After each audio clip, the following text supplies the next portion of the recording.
Hey everyone, this is Joe with Charlie and Jack reading part 4 of Charlie Joe Jackson's Guide to Not Reading. And I hope everyone's doing okay as we enter week 5 of the pandemic. And yeah, hope you guys enjoy. Here we go. Part 2, The Love of My Life and Other Impossibilities. Chapter 17. You know the expression, read it and weep? Whoever came up with that is a genius. Charlie Joe's tip number 11. Books that are divided into parts should be avoided at all costs, except this one. Chapter 18. It's very difficult to sit there facing your mom and dad and be told you did something wrong, which in fact you did, and come up with some kind of quick, clever comeback. So perhaps you'll forgive me for what I came up with after listening to my mom tell my dad the whole story, and listening to my dad ask me what I had to say for myself. I am so sorry, and I swear it will totally never happen again. I know. Brilliant, right? I'll spare you the details of my shameless pleas for mercy. It's possible a tear or two might have even leaked from my left eye and cut right to the part where my dad announced the punishment. Grounded. 1 week. I could live with that. Not so bad. Then my mom chimed in. Set the table. 2 weeks. Well, now that seemed a little extreme. Load the dishwasher. 3 weeks, she continued. Wait, what? I couldn't let this stand. Load the dishwasher for 3 weeks, I stammered. That's crazy. That's not fair. Not only do I get punished, Megan gets rewarded? That's not fair at all. My dad did that thing where his eyes suddenly get real narrow, and it occurred to me that I might have been a little out of line, jumping in to complain when the emotions were still raw. I waited nervously.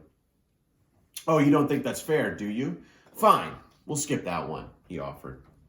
Wait, my plea actually worked. Instead, we'll go with no cell phone for a month.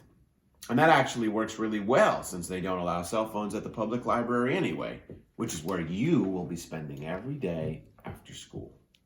Can we go back to the whole dishwasher thing? Chapter 19. I know you feel my pain on this one, but I have to say this anyway. It's impossible to overstate the importance of the cell phone in a person's life, especially if that person is grounded and has a paper due in 5 days. Actually, technically in 4.5 days. Charlie Joe's tip number 12. The library can be your friend. Don't automatically assume that just because the library is filled with books, it's a bad place. It all depends on why you're going there. For example, there's a pretty good movie section in most libraries, and they have computers.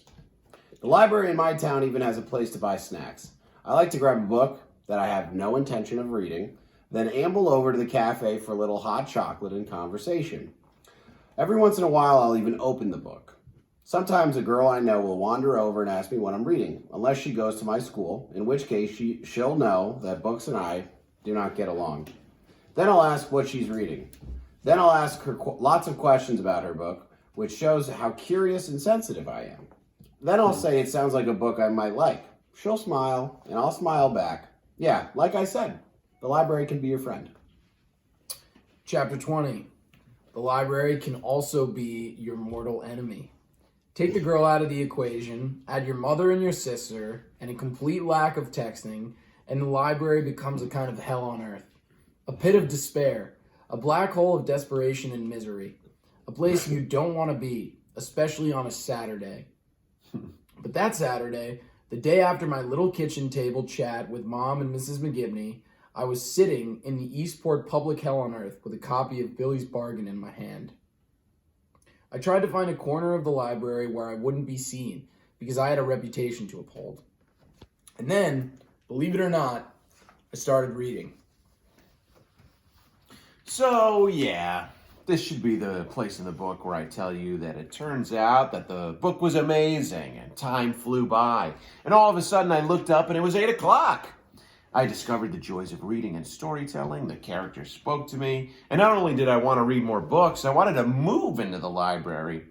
Only that's not what happened at all.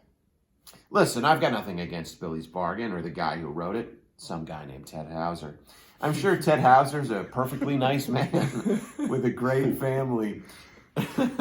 And congratulations to him for writing a book that most kids seem to enjoy.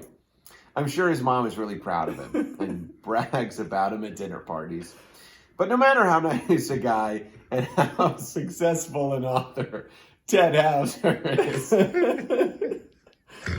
I'm pretty sure that doesn't give him the right to ruin my life.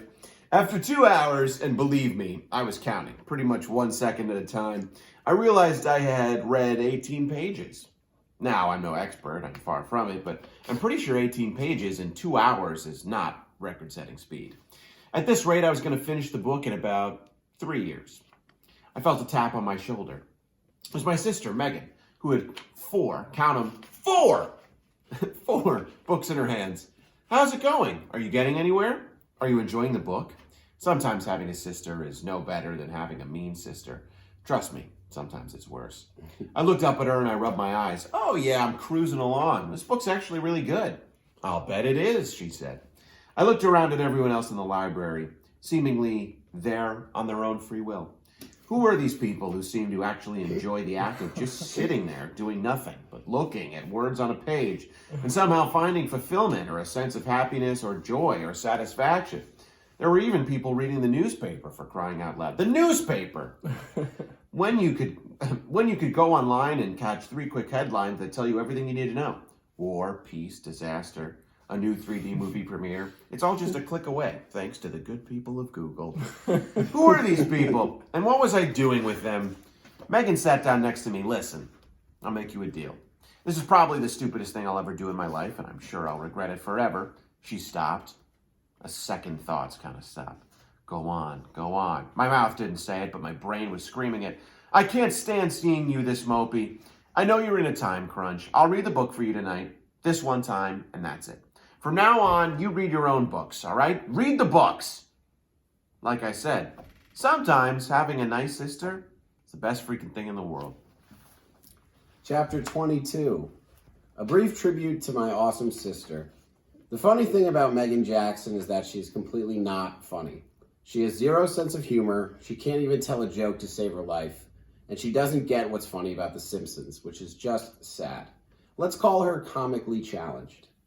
But, and I've racked my brain about this, believe me, that's the only thing in the whole entire world that is wrong with Megan Jackson. She's pretty, she's nice, she's smart, she's athletic, she's friendly to dorks and others less fortunate than she is. She's just an all-around kind and amazing person. And I thought this even before she decided to save my life. I mean, I haven't always been crazy about her boyfriends, and occasionally she hijacks the bathroom, but basically I scored big with my big sister. She's what they call good people. I love that expression. How can a person be a people? What does that even mean? Charlie Joe's tip number 13. You can go to the movies and still be reading.